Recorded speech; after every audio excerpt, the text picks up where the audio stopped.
What if we spent our lives climbing the ladder of success only to realize it's leaning against the wrong wall? It's hard to know what we truly want in our 20s, a decade often filled with exploration and discovery. I was focused on building a career at the World Bank and IMF, chasing what I thought was success. But life has a way of surprising us. I got pregnant while finishing my MBA and landed that high-income corporate job, only to realize that in the corporate world, we're often just numbers, easily replaceable. That's when everything changed. I suddenly saw the bigger picture, how much I valued my time, and the life I actually wanted to live. Now, after a decade in finance and consulting, I've learned some hard truths. These are the 9 financial goals I wish I could go back and tell my 25-year-old self. Lessons I'd want my daughter or son to know as they navigate their own paths. Let's go.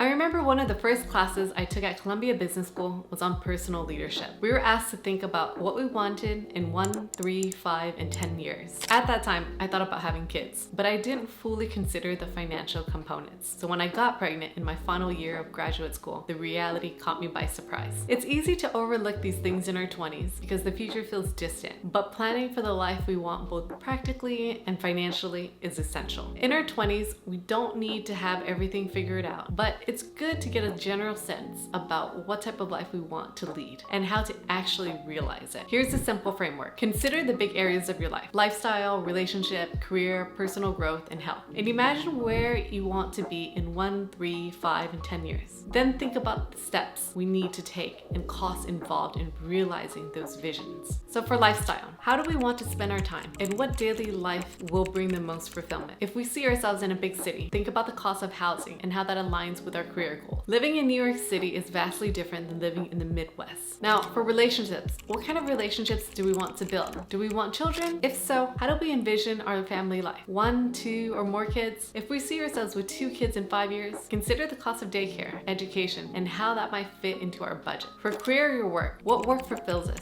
and aligns with our values? How can we create a career that supports us financially and bring us joy? For personal growth, what passions do we want to explore? How can we continue to grow and expand our horizons? And our health, what does a healthy, balanced life look like? What habits can we start now to support our long-term well-being? Bringing these visions to life has a cost, and we need to think about these things. It's important to revisit and update our life vision regularly as our circumstances and goals evolve. Now, let's take a moment to think where we want to see ourselves in 5 years. What does that look like? And how can we start planning for it today?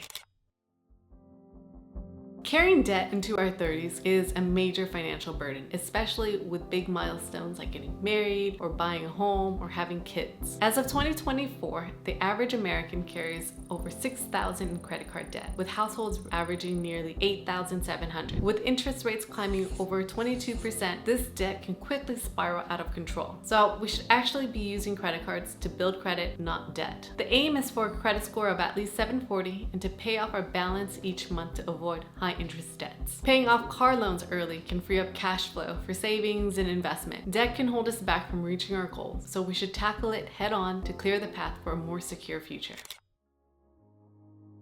Student loans are a reality for many of us, but they don't have to dictate our financial future. The average borrower owes around $37,000, but with a solid plan, this debt can be managed effectively. So you want to aim to pay off undergraduate loans within 7 to 8 years after college, or sooner if possible. For graduate loans, definitely prioritize paying them off quickly, especially as we approach our 30s. The sooner we're free from this debt, the sooner we can focus on building wealth.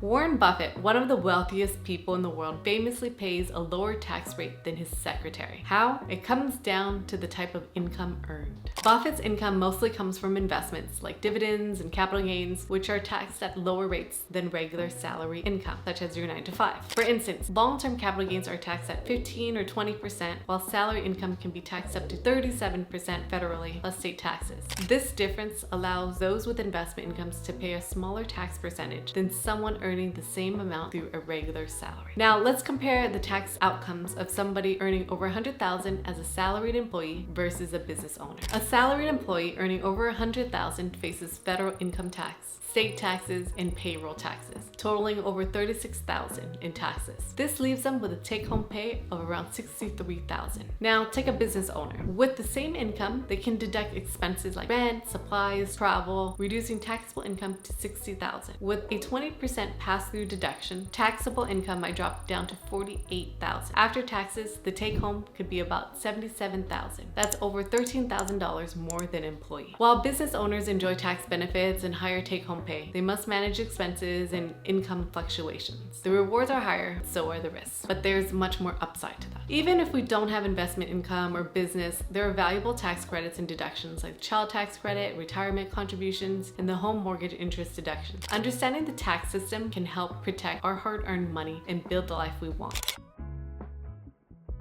An emergency fund is a financial safety net for unexpected expenses. We should aim to save 3 to 6 months of living expenses in a high-yield savings account, and I'd say 6 to 12 months if you have kids or an entrepreneur. This will help us handle most emergencies without relying on credit cards or loans.